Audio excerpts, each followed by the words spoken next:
Depois de muita espera, finalmente o filme solo da Viúva Negra foi lançado. E embora a produção da Marvel esteja fazendo bastante sucesso nas bilheterias, as opiniões do filme são um pouco controversas. Ninguém consegue dizer que não gostou de Viúva Negra ou que Viúva Negra é ruim. Mas tem uma galera dizendo que o filme é mediano e que a personagem merecia mais. Mas será que essas críticas fazem sentido? Ou será que Viúva Negra fez uma boa adaptação das histórias dos quadrinhos? É isso que a gente vai discutir hoje. Eu quero começar esse vídeo dizendo que se você ainda não assistiu Viúva Negra e quer assistir, pode ficar despreocupado, porque a primeira parte desse vídeo não vai ter spoiler. Já na segunda metade eu vou falar de detalhes específicos e aí vai ter sim spoiler tanto dos filmes quanto dos quadrinhos da Viúva Negra. De toda forma, eu vou deixar marcado na barra do tempo quando que esses spoilers começam, então você não precisa se preocupar em descobrir alguma coisa que você não queria antes da hora. Agora, se você for saltar essas partes dos spoilers, não esquece de já deixar o seu like e se inscrever no canal para não perder os próximos vídeos. Tá, vamos à primeira crítica do filme, que ele devia ter sido lançado em 2016 entre Capitão América, Guerra Civil e Vingadores Guerra Infinita. De fato, é o período que o filme se passa, e eu tenho que admitir que eu ficaria bastante satisfeita se ele tivesse saído do jeitinho que ele tá hoje, naquela época. Mas a própria Scarlett Johansson, que dá vida à Viúva Negra, já disse que teria sido bem diferente se o filme tivesse saído 5 ou 10 anos atrás. E o que teria sido diferente, né? Para a Scarlett Johansson, o filme teria sido ainda mais comparado aos filmes de personagens masculinos. O que ela disse especificamente foi o seguinte: eu acho que a força desta personagem está em sua vulnerabilidade, em sua aceitação de si mesma. Ela tem uma inteligência emocional que permitiu que ela sobrevivesse sem superpoderes. Ela resolve problemas, é pragmática. Eu acho que essas são qualidades bem femininas. Eu espero que Viúva Negra estenda os limites do que um filme de super-heroína pode ser, para que a gente continue contando histórias femininas e não aventuras de personagens que são o Batman de salto alto ou qualquer coisa do tipo. E pra mim, o filme da Viúva Negra conseguiu exatamente isso, achar um meio ponto entre a ação, que é típica dos filmes da Marvel, e questões um pouco menos comuns nesse universo. O problema é que isso acabou desagradando as pessoas que tinham expectativa de que o filme ia ser um desenvolvimento muito profundo da personagem, coisa que não acontece em nenhum dos outros filmes da Marvel, ou que o filme ia ser só pancadaria num nível assim, Vingadores Ultimato, o que também não é muito correspondente à realidade. E se as pessoas tivessem prestado atenção em como era a Viúva Negra nos outros filmes, elas não teriam criado essas expectativas. Vamos observar a forma como a Natasha atua. Em Vingadores, na primeira cena que ela aparece, ela se deixa apanhar para conseguir informações que ela precisa. Isso é uma tática comum da personagem, e ela faz exatamente a mesma coisa de parecer vulnerável para conseguir informações do Loki. A ideia é que se o vilão acha que ele tá ganhando e que ela é frágil, ele vai entregar tudo o que ela precisa saber.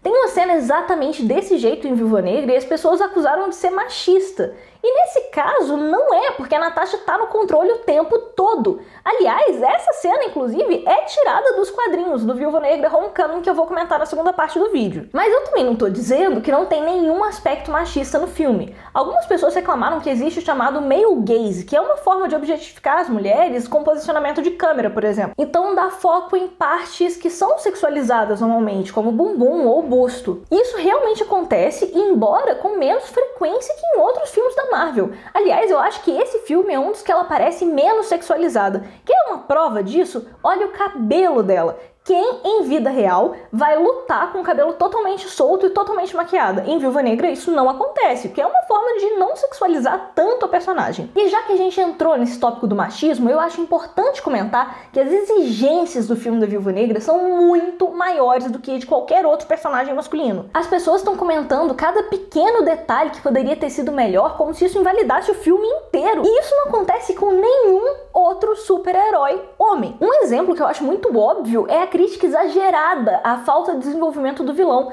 Me explica aí nos comentários que outro vilão da Marvel foi bem desenvolvido. Nenhum! Na verdade, eu acho que o único vilão que recebe um bom desenvolvimento é o Loki. A gente sabe por que ele fez o que ele fez e que isso foi por causa de busca por aceitação.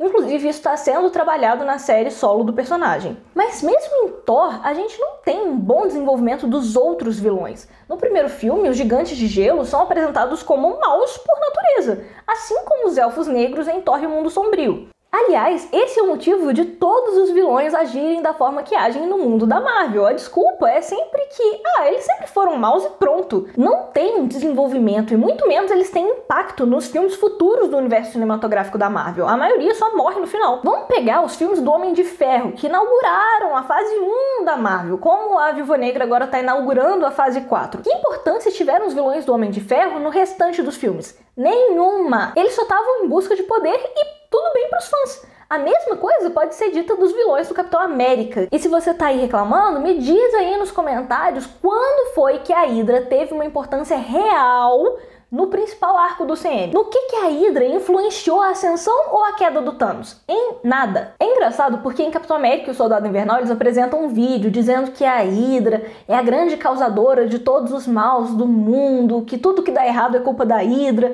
mas no fim ela não ajudou nem atrapalhou em nada o plano do Thanos. E também não teve muito impacto nos filmes futuros. Tudo bem que eles estão por trás da criação da Feiticeira Escarlate e mesmo assim isso é questionável depois de WandaVision ter dado a entender que a Wanda já tinha poderes antes, mas mesmo que eles tivessem sido totalmente responsáveis pela criação da Wanda, a própria Wanda não teve grande importância na queda do Thanos. Eu sei que ela poderia ter matado o Thanos, mas o roteiro impediu que ela matasse. Então me explique o que tem de errado no filme da Viúva Negra nesse aspecto. Não é nenhum spoiler dizer que a premissa do filme é que a Natasha vai tentar derrubar a Sala Vermelha. E a Sala Vermelha é uma organização muito similar à Hydra, então pro Capitão América pode um vilão bom, mas pra Natasha não é? Em Viúva Negra, o propósito da Sala Vermelha continua sendo o mesmo dos quadrinhos. E o propósito da personagem no filme solo dela também é o mesmo das HQs, que é deter organizações criminosas.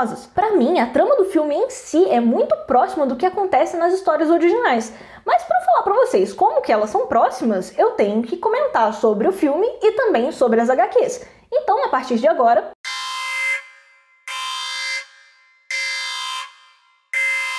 Gente, eu sou uma leitora ávida dos quadrinhos da Viúva Negra. Eu sou realmente bastante fã, daquelas que lê assim que sai o quadrinho novo. Isso tudo faz com que eu seja uma pessoa um pouco mais exigente que o normal, justamente porque eu gosto muito das histórias. E eu amei o filme, achei incrível, justamente porque, na minha opinião, ele adaptou muito bem as histórias originais. Ao contrário de casos como Capitão América, Guerra Civil, não dá pra pegar uma única referência dos quadrinhos pro filme da Viúva Negra. Pra mim, são 5 referências principais, que é Itsy Bitsy Spider, Homecoming, Shield's Most Wanted, No More Secrets e Deadly Origin. Itsy Bitsy Spider, ou em português A Aranhinha, é a primeira história que a Natasha Romanoff interage com a Yelena Belova. As duas começam nos quadrinhos como inimigas, mas depois elas ficam bem próximas. Inclusive a relação delas no filme eu acho que se parece bastante com a relação delas nos quadrinhos mais recentes do Viúva Negra, que é de 2020 e 2021. Até por causa de como elas interagem hoje, eu achei muito bacana eles terem colocado elas como irmãs nos filmes. Isso não acontece nos quadrinhos, mas eu achei que é uma boa adaptação. E uma coisa que eles pegaram desses quadrinhos Aranhinha, que é quando a Yelena aparece pela primeira vez, é que nos quadrinhos a Natasha é encarregada de pegar um soro químico que elimina o medo das pessoas e deixam elas muito mais fortes. Então assim, esse elemento químico tem um pouco a ver com o soro desenvolvido para desbloquear a mente dominada das viúvas negras. E nesse momento da história, a Natasha tá atuando como uma espiã freelancer. Aí ela recebe ordens tanto do governo americano quanto do governo da Rússia para pegar esse soro. Só que a Rússia resolve também mandar uma outra espiã, que é a Yelena Belova. A Yelena passou pelo treinamento das viúvas negras e ela se saiu tão bem quanto a Natasha nas provas, mas ela quer se mostrar melhor do que a Viúva Negra original. Aquela cena das duas brigando na cozinha no filme acontece de forma parecida em outro ambiente nos quadrinhos. Inclusive, na minha opinião, ela só aconteceu no filme para fazer referência aos quadrinhos. Eles querem mostrar que por mais que a Yelena seja tão habilidosa, ou quase tão habilidosa que a Natasha, ela ainda precisa de um pouco mais de jogo de cintura que a Natasha tem. E essa é a mesma ideia dos quadrinhos da Aranhinha, fora parte do soro que também veio dessa história. Só que tem uma diferença, porque nos quadrinhos o treinamento da Natasha foi muito pior do que o da Yelena, e nos filmes é o contrário, né? A gente vê que a Yelena ainda tem contato com a família biológica dela e a Natasha não tem. Aliás, falando em treinamento, muitas pessoas reclamaram que mostrou poucos detalhes de como é o treinamento das viúvas negras, mas essa também é uma similaridade dos quadrinhos. Eles sempre mostram assim, só em flashbacks, assim, não é muito diferente do que já mostrou, por exemplo, em Vingadores Era de Ultron, ou então ali na abertura do filme. Um dos quadrinhos que vai aí no passado da Natasha, mas também só nessa base de flashbacks, é o Viúva Negra Homecoming, que inclusive é um dos que mais foram adaptados para os filmes. Eu vou chamar aqui de Viúva Negra de Volta para Casa para ficar mais fácil de todo mundo entender, mas nesse quadrinho a gente descobre que o treinamento da Natasha apagou as memórias dela. Nessas histórias, assim como no filme, a Natasha tinha se aposentado e ela estava tentando viver uma vida normal. Até que de repente ela é atacada por um assassino enviado pela Sala Vermelha enquanto ela estava na estrada com o carro dela. Tem uma luta entre ela e o assassino na estrada que é bem parecida com a luta dela com o treinador nos filmes. Nos quadrinhos ela volta pra Rússia e descobre uma das mulheres que treinou ela, que é um pouco do papel que a Melina faz nos filmes.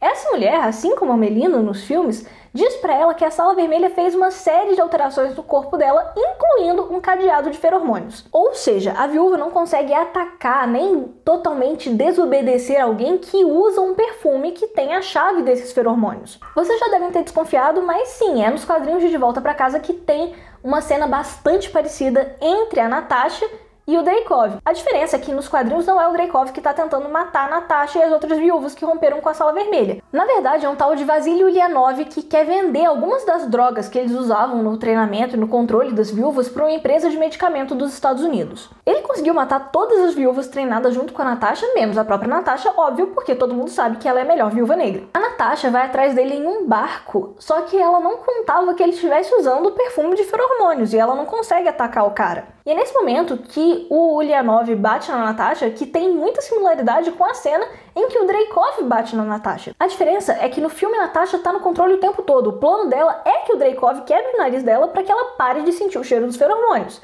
E nos quadrinhos, o Ulyanov quebra o nariz da Natasha meio que por acidente. Mas no fim ela bate nos dois. A diferença é que o Ulyanov acaba morto e o Dreykov é salvo pelas novas Viúvas Negras. E essa parte também tem um pouco de referência de outra história da Viúva Negra nos quadrinhos, que é a saga entre 2016 e 2017, que tem as histórias Shield's Most Wanted e No More Secrets, ou seja, a mais procurada da Shield e Sem Segredos. Essas duas histórias são complementares nos quadrinhos e eles pegaram um marco que ela é procurada pelos Estados Unidos, assim como acontece no filme. Mas no caso dos quadrinhos não tem nada a ver com aquele tratado que assinaram lá em Capitão América Guerra Civil. Nos quadrinhos ela invade a Shield porque tem um cara que tá subornando ela, que chama Weeping Lion. Ele é o chefe de uma quadrilha de Madripoor e inclusive tem referências a isso em Falcão e o Soldado Invernal. Mas quem conhece a Natasha sabe que ela não tem a menor intenção de dar as informações pro cara. Na verdade, ela quer saber o que tá acontecendo e o porquê que ele tem informações sobre ela que ninguém mais tem. E aí que, assim como no filme, ela descobre que a Sala Vermelha ainda está ativa, só que agora com um novo nome, de Sala Sombria. E assim como acontece no filme, a Natasha descobre que a diretora do programa, que é mais ou menos um Dreykov, ainda tá viva.